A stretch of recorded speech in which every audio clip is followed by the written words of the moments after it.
دا ټوټه دلته پرېښې ده د پر خپو کې ویراډونه دي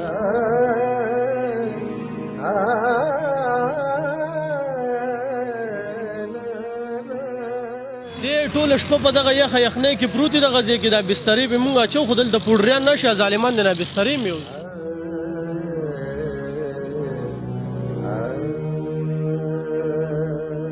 چې کاڼې راویښ نو دا غریب په دې ځای په سر لګېدلی و نو څو ورځې ته نه وینې روانې وې نو به دا غریب خو چاته ویلی نه شي چې یاره ګینې زه په عذاب یم واده کې چې واده هلې وکړو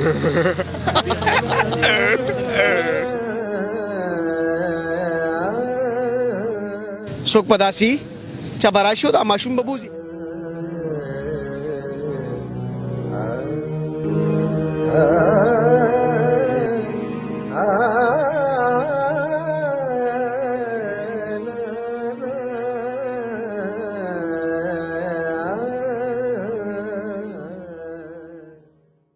بسم الله الرحمن الرحیم شروع په نامه د رب ذوالجلال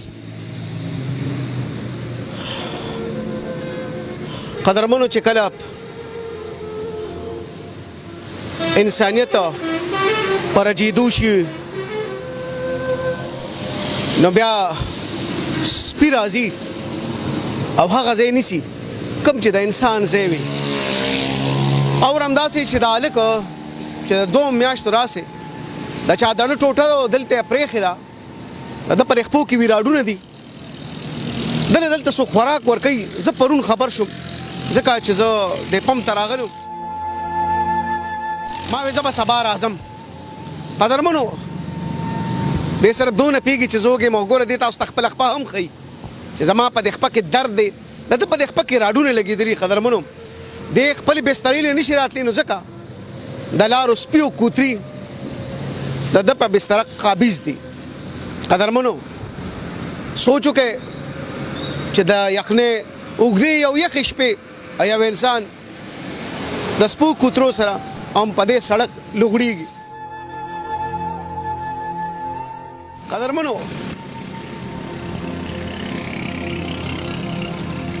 پوهېږي خو ښه چې انسان دی او چا به د وجود ټوټه پاتې او دلته ولې لوغړېږي قدرمنو د ده دلته سو خیال ساتلو والی یو کس هم شته زه هغه هم بلنه ورکوم چې دی په کومو حالاتو کې دلته کې پروت دی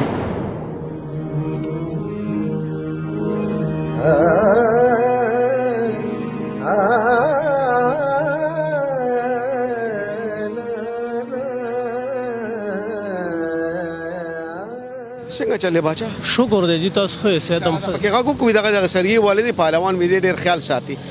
دا د کله نه پروت سی حساب سی کتاب تقریبا دا 3 میاشتې شو چې دلته پروت دی دې خوا نه راغلی او دغلته چېرته پروت و او دلته ډېر وخت نه پروت دی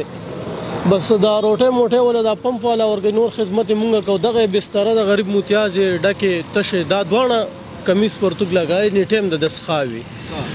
نو برای مهرباني که د څوک داسې راشي چې دی اوچت کې یا د څوک خدمت کوي که نه نو ډېر ښه کار به وشي ولې ډېر غریبه جس کنډم دی دا خپې ټوله شلېدلې ده ټوله شپه د په یخه یخنۍ کې دې ټوله شپه په دغه یخه یخنۍ کې پروت دي دغه ځای کې دا بسترې به مونږ اچو خو دلته پوډریان نشي ظالمان دي نه بسترې مې اوسي نو ډېر سخت تنګ کړي یو په حساب نه پوهېږو خو به خپل وس کوو الله دې راله نور هم وس او توفیق راکړي په بندوبست نه پوهېږو که داسې څوک وي ملګري وي چې یاره د خدمت کولی شي دله خوراک ورکوې دله جي خوراک ورکوو بل په دې لار هم پې ډېر خلک ړه خفه کوي نو وله څه ناڅه ورکړي څه خبرې کوي دی بس صرف دغه وایي ټکټر لاړو رشکه راغه به دغه ټکه پښتون کوي پښتون دی او د پښتنو کورنۍ نه دی د پښتنو کورنۍ نه دی او دلته څه کسانو ملګرو ولې ویډیوګانې کړې وې هغې ویل چې رونه موږ له خلک رابطې نمبر ولیږي چې دا یې ضرور د رابطې نمبر دی خو وله راځي نه چې موږ ورته ووایو راته وایي چې دا زموږ د تره زوی دی او د ماما زوی هم دی او پېژنو یې نه نو په دې په وجه ولا څوک نه راځي سره دغه سپي اوړي ټوله شپه یاره جی بس دا سپي ورسره کله پې د پاسه ناستي او کله ورسره لاندې ناستي دغه سپي د سره بلد به دا د سر بلد شوی دی ورسره بس هغه خپل مشغولتیا هغه ګپ شپ یې ورسره برابر کړی دی د ده په ملګرتیا کې د شپې سپي د ملګري وي صاحبه